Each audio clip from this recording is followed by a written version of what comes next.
C'est dur, c'est très dur, c'est dur.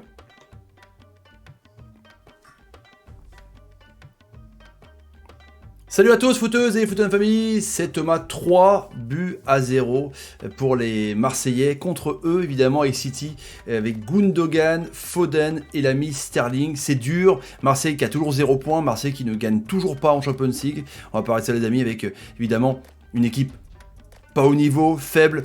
City était trop fort, mais c'est inquiétant pour la suite, parce que Porto, fallait chercher une victoire là-bas. On verra tous les classements à la fin de la vidéo, de tous les résultats. Il y a des surprises de ouf, notamment avec le Real, les amis. Combien ça vaut ce match, les amis? Combien ça vaut cette défaite marseillaise et cette victoire de City? Merci à ceux qui bombardent la barre des likes, ça aide la chaîne à progresser, à mettre la vidéo en avant. Et le petit bouton rouge abonné, avec la cloche pour ne rater aucune vidéo. Bientôt 160 000 abonnés. Merci à vous. La vidéo est sponsorisée par OneFootball, première application mondiale de football. Il n'y a pas eu de tête aujourd'hui. Hein. Bim, numéro 1 dans le monde, sur iOS et Android. Les liens en description. Passez par là évidemment. Et on passe par l'article qui est dur évidemment. Je vous ai mis l'article aussi d'RMC ou de l'équipe. Marseille n'a même pas essayé. Le papier de Lucas Highboard. C'est vraiment dur, les amis, ce qui s'est passé quand même pour Marseille. On s'attendait évidemment à ça, mais pas à ce point-là, parce que honnêtement, ils n'ont même pas essayé, c'est clair. Cette composition d'équipe avec Radonjic, qui n'a pas été non plus nul, Thauvin, Payet sur le banc, Benito sur le banc, Cuisance, enfin, mais pas vraiment au milieu de terrain, enfin, au numéro 10 avancé, c'était défense à 5, ils ont pris un but dans le dos, enfin bref, Marseille était trop faible, les amis, sur cette rencontre, et voilà, dépassé, c'était l'équipe. Voilà, Gundogan à l'écran. Ils ont pratiquement pris que des buts en 1-2 construits.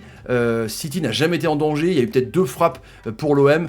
Un petit regain d'énergie, de sursaut d'orgueil au début de la seconde période. Mais voilà, quand tu vois la classe de Rodri, quand tu vois Kevin De Bruyne qui revenait quand même un peu de méforme, voilà, Kyle Walker, la défense centrale, c'est incroyable. Mais c'est Rodri et Gundogan qui m'ont vraiment impressionné.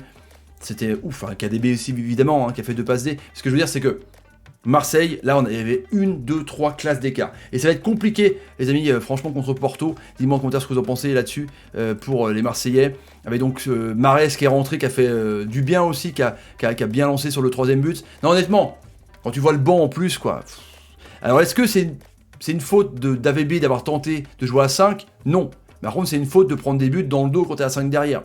Balardi n'a pas été au niveau. On verra notre des joueurs aussi, les amis. Mais j'ai trouvé vraiment un Marseille faible, un Marseille inquiétant, un Marseille en championnat qui gagne juste, et contre Lorient avec une boulette encore une fois du gardien Paul Nardi, mais là ça s'est vu quoi. Sans public évidemment c'est différent pour l'OM, c'est compliqué. Et là il y a Rongier, Balardi et Álvaro González qui a été au niveau. Comment c'est possible qu'à 5 à plat derrière avec Rongier, avec Boubacar Kamara qui est un def central normalement, qui est au milieu de terrain, donc avec 7 défenseurs, arriver à te prendre des buts dans le dos?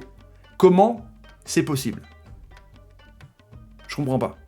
Ou alors simplement, soit c'est un mauvais système tactique, soit c'est que Marseille est pas bon, soit c'est que City est trop fort. Pourtant j'ai trouvé City pas non plus dingo, pas oufissime quoi.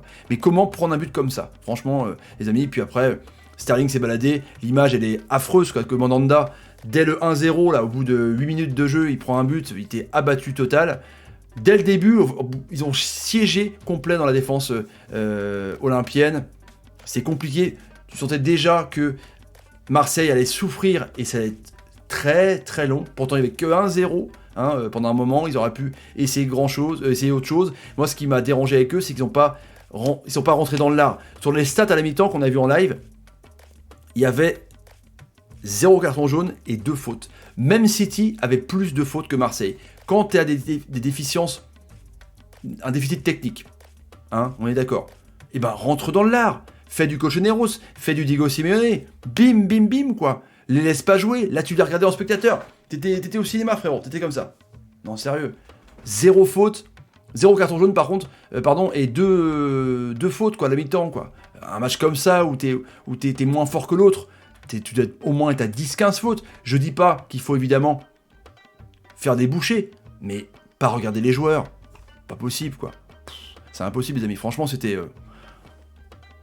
à ma vie, bon en championnat de France, a été bouffé par le côté Sterling. En plus, des fois, Foden permutait, et il manquait Agüero, mon Mahrez, n'importe quoi de pas être sur le terrain, même si c'est vrai que Ferran Torres, dans l'axe, ça a été pas mal, il manquait quand même Agüero, il manquait Jesus, il manquait pas mal de joueurs, mais voilà, encore une fois, avec une défense à 5, tu ne dois pas prendre 3 buts, c'est pas possible, enfin je pense pas en tout cas. Et j'ai trouvé un Foden très très bon pour parler de City. C'est pas un City flamboyant, en même temps City joue toujours pareil. Les sorties de balles de City sont magnifiques. Hein. Quand il y a des actions marseillaises, à un moment donné avec Radonjic et Cuisance, qui a été le seul Marseillais au niveau, je crois, on verra note des joueurs. Quand tu as une action dangereuse pour l'OM, et ben la défense, Laporte et Diaz, et après il y a eu Stones qui a remplacé Laporte, il relançait, mais avec un calme et une sérénité. En Ligue 1, c'est des sacoches que tu balances une sacoche vachement long. Là, c'était vraiment pépère, aile de pigeon pour Gundogan ou Rodri. Franchement, c'était du lourd, les amis. C'est incroyable sur cette rencontre. Thauvin, trop esselé. Cuisance, bon, j'ai trouvé. On va voir selon les notes des joueurs. Mais voilà, faut pas encore une fois trop dire que Marseille était, comment dire, pas... C'est pas qu'il n'était pas au niveau, mais je suis pas d'accord de dire que Marseille a été nul, c'est que Marseille a été battu par plus fort, tu vois. Parce que Marseille aurait pu être quand même un peu plus dans l'impact. C'est tout ce que je voulais que Marseille fasse, en tout cas, les amis. Tout ce que je voulais. Je vous mets une note des joueurs, les amis.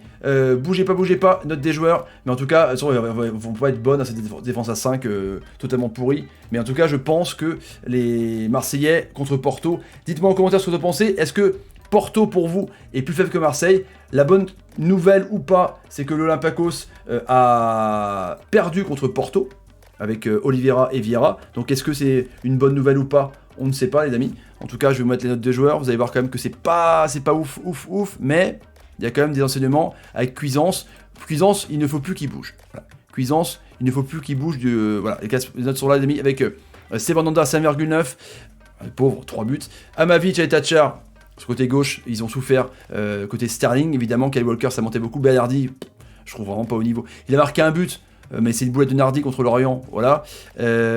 Cuisance, 6,5. Je pense que c'est sous-noté parce qu'il a été bon. Cuisance, Thauvin, Sakai. Voilà, mes 3 meilleurs joueurs de Marseille. Et sinon, de l'autre côté, Rodri, 7,3. J'ai trouvé exceptionnel. De Bruyne, évidemment, avec 2 passes D. C'est logique. Un bon Ferran Torres. C'est Torres, Sterling et Gundogan, hein, les buteurs, c'est ça. J'ai dit Phil Foden, pardon. Non mais voilà, on voit quand même que les Citizens, c'est pas un grand match, et pourtant ils ont marché sur le terrain. Moi, ce qui m'a déplu aussi, à un moment donné, c'est que Thauvin, sur les phases défensives, a complètement marché. Il était cuit au bout d'une demi-heure. Ça m'a pas plu, les amis, en tout cas là-dessus. Le classement ici, avec donc Bayern, 6 points, Madrid, qui a fait match nul contre Salzbourg. Donc Madrid, évidemment, c'est un match de fou. 3-2, pardon, ils ont battu 3-2, excusez-moi. Shakhtar, 0-0 contre l'Inter. Madrid, qui est revenu complètement au match nul. Ils ont alors arraché un point en Allemagne avec Benzema et Casemiro dans les dernières minutes. Liverpool a gagné, les amis, avec un but de Diego Jota, notamment. L'Ajax a gagné contre l'Atalanta Bergame. Et là, le classement avec Porto qui gagne 2-0 contre Olympiakos, Marseille est dernier, les amis. Ça, c'est malheureusement compliqué. N'hésitez pas à partager la vidéo sur Twitter, Facebook, Instagram et Snapchat et OnePlay en description. Le réseau social de football, les commentaires et le petit like. Allez, à plus tard, à demain. Bachak Paris et c'est Viren. Salut, et salut. Trop fort, c'est trop fort.